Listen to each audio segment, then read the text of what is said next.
Ito ang mga dapat natin aabangan sa abot kamay na pangarap mga kapuso na wag natin papalampasin ang bawat episode ng telesering ito.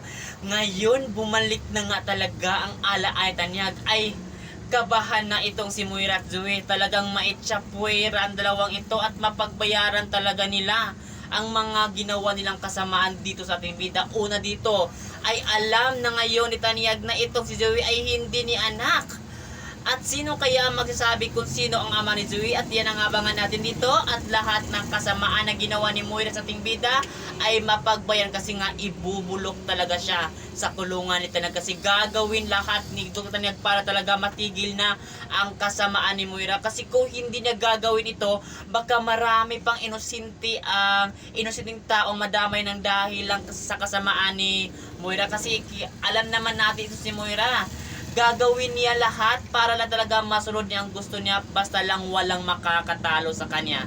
Kaya ito ba guys ay magtatagumpay nga ba talaga itong si Tanyag sa gagawin niyang pagpapakulong dito kay Moira o mauunahan siya ni Moira? Kasi itong si Moira napakatuksik, kaya niyang pumatay ng tao para lang talaga ay maubos na ang lahat ng mga makakalaban niya. Kaya yan ang abangan natin dito at lahat ng mga hinihintay natin na mangyayari ay mangyayari dito sa teleserye. Kaya ano pang ginagawa niyo, lagi lang kayo makatutok dito sa abot kamay na pangarap na mas lalo na gumagandang takbo ng teleserye ito na yan ay kinaaadikan natin panoorin tuwing hapon. Kaya mga kapuso, lagi lang kayo makatutok dito. Thank you sa panonood mga kapuso.